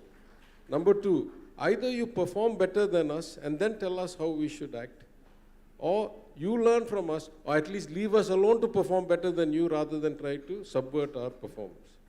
Number three, if you want to take national policy and actually create things in areas where it's not your domain, right? Education was moved from the state list to the concurrent list. It did become a union list. Agriculture is in the state list. Minor dams and ports are in the state list. Why are they legislating over there, and how have they involved any of us in it? See, it's one thing if you call all of us collectively and you say this is not working well, let's do it better, we're likely to get some progress, or at least we can agree to disagree and walk away. You enforce by diktat with no track record of performance and say, because I say so, you shall do so. So our friction is not about being donors, our friction is not about being less than caring citizens. Our friction is that we don't get treated as equal partners. That's what the Constitution says. It doesn't say there are two levels of government. It says there are two parallel, equal governments. And we get no acknowledgement for the good things we do, and in fact, we get told how to do it. Let me just take NEET as an example. What is our objection with NEET? Health is a subject where it's very hard to separate education from public health delivery because you can't teach medicine without a hospital. And the government of Tamil Nadu, I would say better than most states, at least in ratio of doctors to patients and other health measures, has done better than almost any state in India. We have an integrated policy that goes all the way from medical colleges to government hospitals to rural health centers to primary health centers, where we incentivize doctors to go and work there so that they can get priority in education, etc. A test like NEET disrupts all of these designs. It's not just about the entrance, it's about the entire health delivery system. And then I ask the question, on what basis do you tell me that I should change my model when my model has produced far superior results than you and is 100% funded by my state budget? It's not your money. You haven't done better than us. Why should you tell us how we should run an admission test? We will give priority to SC and Dalits. We will give priority to rural students. We will give priority to state schools. That is our health system. It has produced phenomenal results and brilliant doctors all over the world. On what basis do you believe you know better than us? Why should we listen? It's not even your money, it's our money. It's not even a central grant. It's a state of Tamil Nadu allocated 20,000 crores in the budget to run the health system. So this is the attitude that we don't like. Otherwise, we're willing to play with anybody on anything. We're willing to participate, to discuss, to come out with better outcomes, right? Is this big brother or big daddy or, messiah complex that we have a problem with? So the first question being Dr. Isaac's question, the fiscal issues. In fact, I completely agree with the rest on this. The reason being 60% of the expenditure normally is borne by the states, whereas 60% of the revenue goes to the center. So there's a whole lot of difference, and the responsibilities and the duties of the states are far more citizen oriented than the union. Union has certain responsibilities in the form of defense, certain infra that is common to all the states and to the country, etc. But something that is closer to the citizen is primarily the state's responsibility. Therefore, we cannot have two sets of rules. One borrowing rules for the states and one borrowing rules for the center. Whatever is there has to be common. The same FRBM rules applicable to both, the same conditions applicable to both. Because ultimately, if all the states contribute to a nation, all the citizens are Indians, then the debt of the country becomes the debt of the country, citizen. If the debt of a state is equally distributed to the citizens of the state, the debt of the country also becomes equally distributable to the citizens of the country. Therefore, here we have to be on common ground, them and us. And coming to Poonam's question about special category, it is actually a very solemn assurance and promise given to the state of Andhra Pradesh during the reorganization of the state. During the reorganization of the state, it is like almost after a long time, you send your manager away without even telling them why you are sending him away. And while sending him away, you tell him that, okay boss, I'm going to give you an apartment, and you don't give even that. This is what has happened.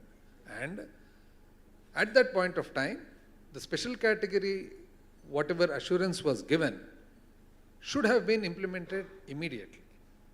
Normally what happens, Poonam, I don't know if you have traveled by train ever to Mumbai. You have? Okay, then, in case you travel by train, if you are on time, you reach Bombay Central on time. By any chance, if you are delayed in Kalyan, you wait till afternoon. You can never get there. So this is the same case. You should have got it in 2014. The then government should have fought and got it. Now it is like continuously fighting. South Jodo. South Jodo Yatra. Look, I'm a supporter of the Bharat Jodo Yatra. But You are? I am. But having said that, the South is also a place of diversities. I mean, the fact is that there are different experiences, different cultures, different languages, different needs and different experiences amongst the various southern states. But what we have in common is worth concerting about, because there are some elements that in the national project, I believe the South can usefully concert their views on. And if you were to look at, for example, KTR suggested maybe the Southern Zonal Council or something could be a forum, or maybe a separate fit-for-purpose forum could be created just to discuss these issues.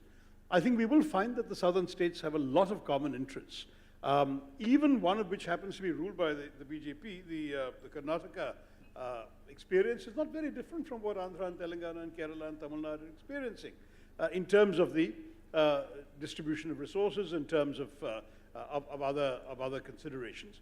And therefore, it seems to me, yes, that the South can get their act together, talk to each other constructively, but at the same time preserving the very diversity within the South that we want to preserve within India as a whole.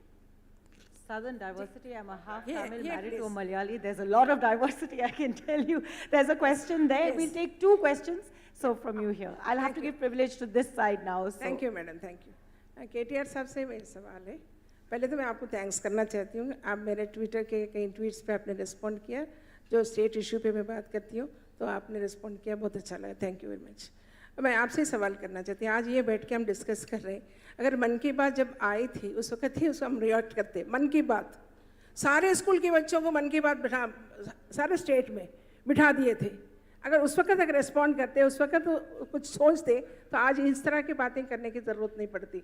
क्योंकि मैं ये देख रही हूँ, भाग्यनगर बना दिया जाएगा, ये भी स्लोगन चल रहा है.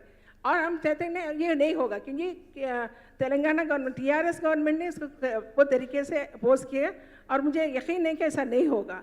लेकिन पेट्रोल पंप के पास देख रही हूँ बड़े पोस्टर लगते हैं हमारे प्रधानमंत्री जी के. और जब जब आ रही थी, रूलिंग गवर्नमेंट के बड़े पोस्टर थे, तो उसके अपोजिट साइड में उनके भी बड़े पोस्टर्स उतने साइज में पड़े. तो मुझे डर लग रहा कि जैसा कि वैक्सीनेशन सर्टिफिकेट में मोदी जी के फोटो आ गई थी, कहीं बर्थ सर्टिफिकेट में आ जाएगा क्या? ऐसा कुछ मसला तो नहीं होगा क्या? मेरा ये कंसर्न है. Thank you. Thank you. Can we just take one more from Hanji? Yeah, we'll take all three. Yeah.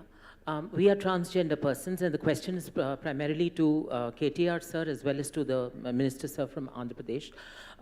There are quite a few migrant transgender persons who have domicile now in Telangana, who have roots in Andhra Pradesh. I have two questions. One is that while their natal families are claiming their rations in Andhra Pradesh, they get no ration in Telangana. It's a process. I must also thank you, KTR Garu, for the Transgender Welfare Board. Some of us are there now. From the time I asked you the question 4 years ago at Bharat Anenenu, we've come some distance. Thank you for that. The second question is, again, this is a South issue. The state of Karnataka has thankfully given 1% reservation. I would exhort you all to give a little more than that if possible. Thank you. Okay, in order to accommodate both questions, can you just keep them short? I know you've been waiting, sir. Yeah. No, this gentleman here, he's been waiting for some time. Can you just pass the mic to this gentleman here? He's been waiting for some time. Thank you. And then if you can just give him a mic too, so we can take both questions quickly. Thank you, KTR Garu. So my name is Bhaskar Pinna from USA. Just I want to give one question to you. So the discrimination among the states, right? How can we overcome that? So one nation, one India. So the humanity is a religion.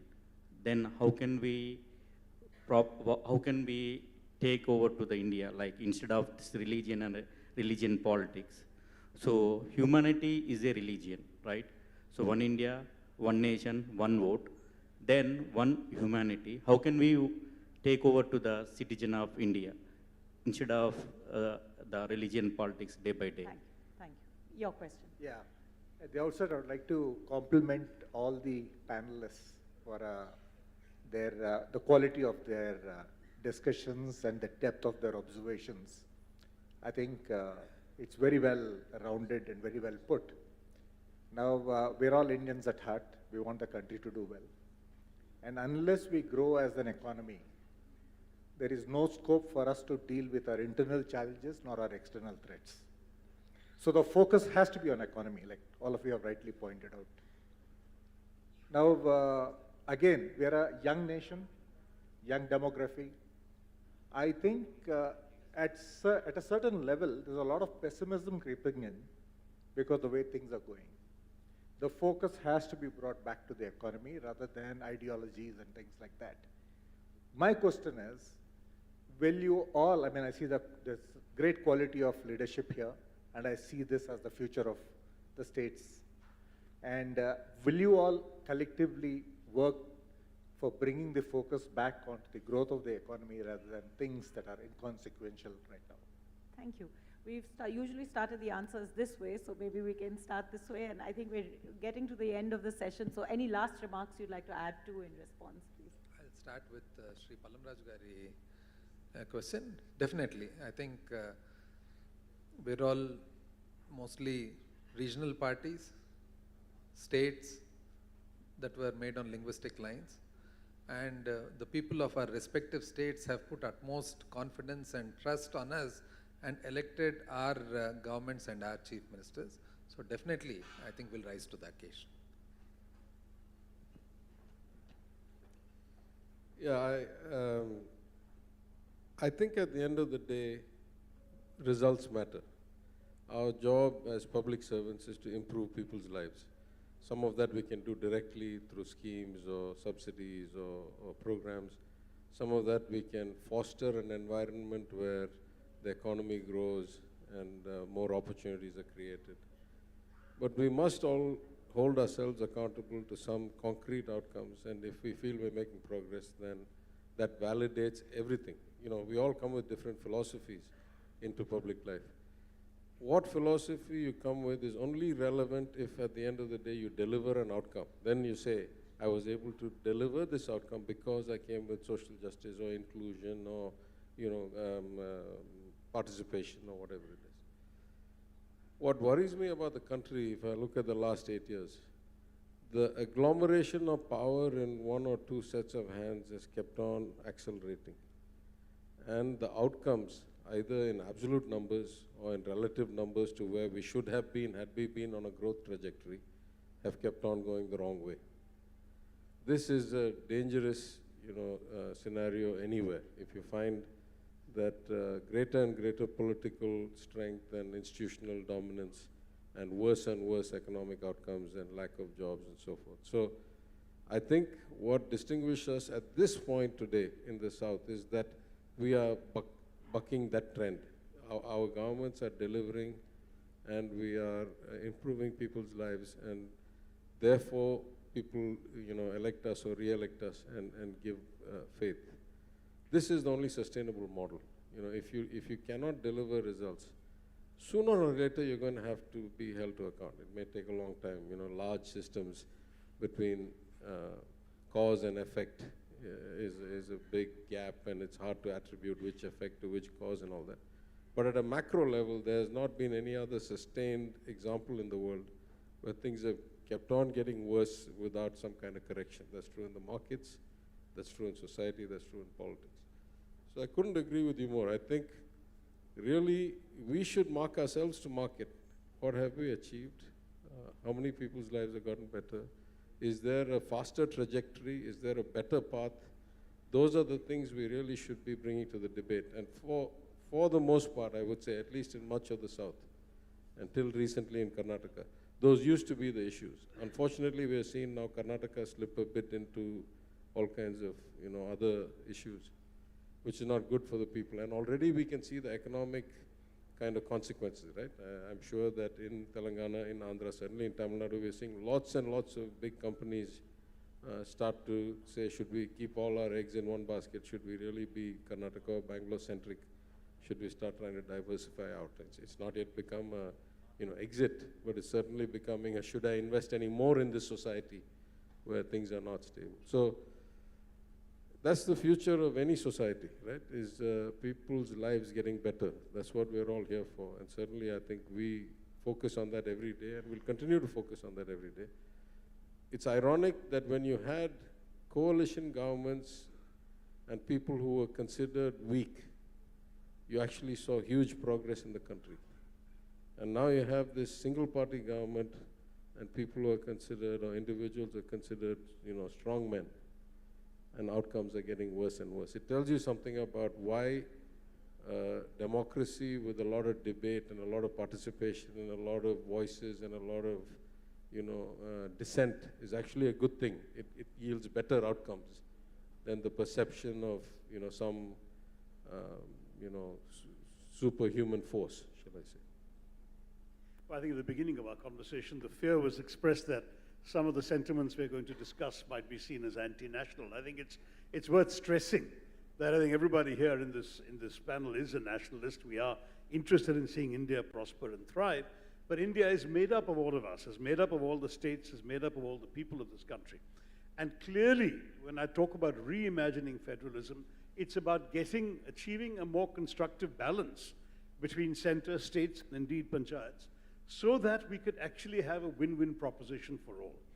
The idea should be, and should clearly be, that we want India to thrive. That means that everybody must feel they have a common stake in outcomes, and that those outcomes are sometimes better delivered at the lowest possible level, and in some cases can only be delivered at the national level. And I think until that's clearly understood, we're going to have the kinds of problems that particularly the three state ministers have so clearly identified in their comments today. And I would simply urge all of us to understand that being proud of our nation requires us to have the imagination also to see the challenges being faced in the way in which the nation is being run. That's really all I want to say. I think I really do want to renew my congratulations to the organizers for having got these voices and minds together today, because I do believe that it's time the southern states and southern intellectuals, thinkers, writers started talking much more to each other about how we can imagine our place in an India which is changing in quite dramatic ways in the last few years, changing towards a conception of India that perhaps we don't share in quite the same way in these southern states. And we need to think about how we fit in and how they should fit in with us in order to make the collective India work that much better. Thank you. A lot of times when I criticize the union government, when I criticize the Honorable Prime Minister, let me put it on record and let me say this. Every patriot in any country, would love his country all the time, would support his country and stand by it all the time. but I would only support my government when it actually deserves it. I would support the country 365 days, 24/7, but I would only support the government when it actually deserves it on issues. Otherwise, we don't. That's exactly the mantra we've followed over the last 8 years. We have supported this government in GST, on GST. We have supported them on numerous bills. It's not like, we oppose everything for the sake of opposing.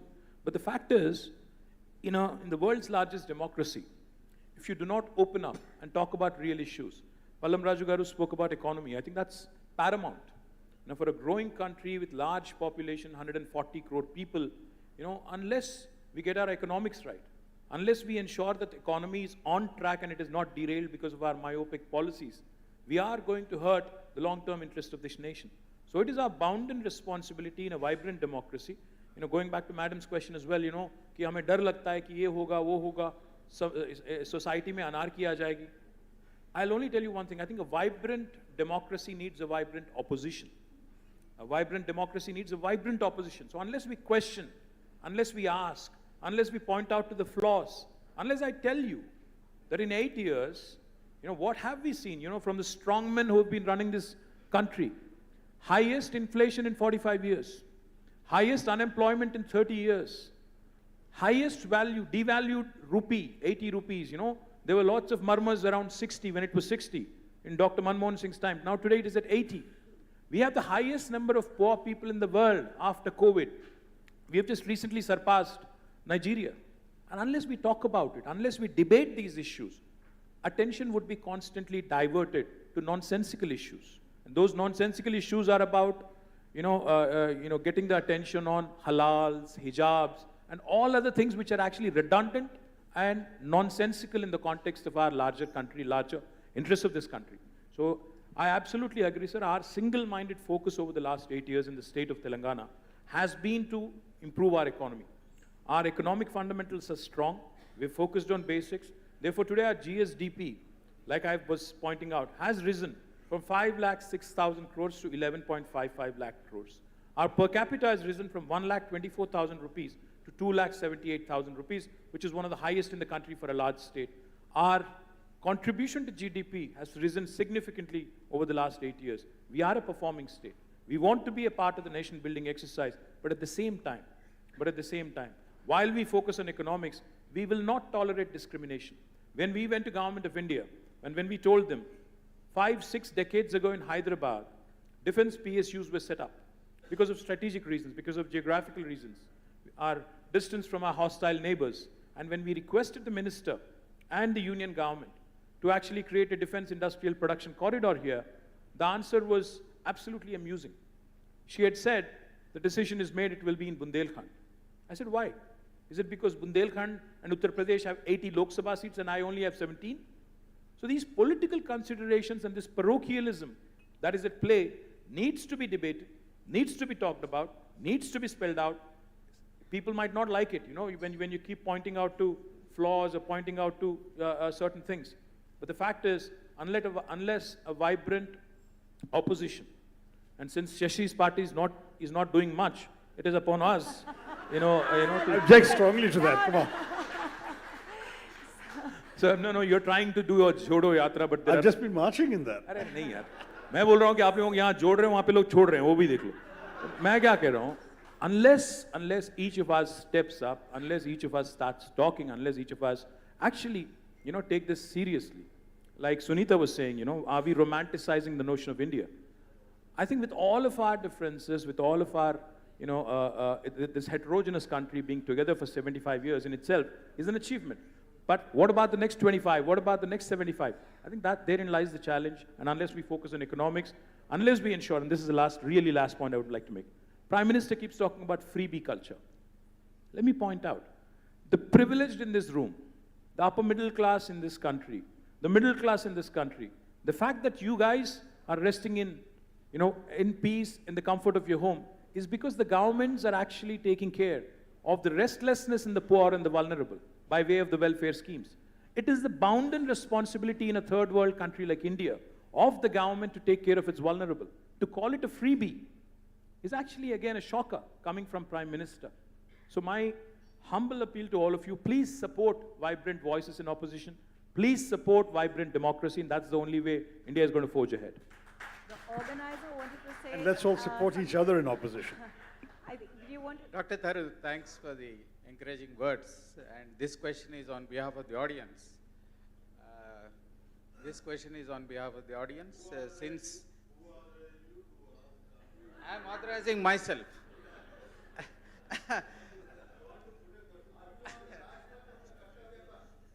So, as representative of the South, most people would like to know when you are filing your nomination for the Congress presidency. Well, the notification is only coming out on the 22nd, so at least I know you are a diplomat. You can skirt the most difficult questions, but still.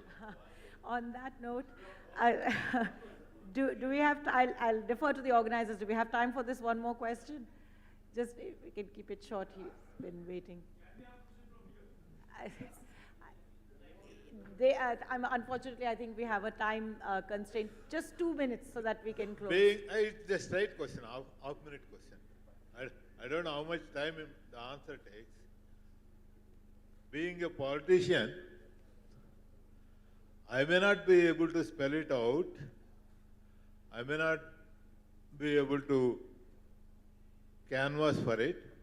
But is it not the time for us to unitedly work for a production-oriented subsidies, and whatever, I was the person who piloted the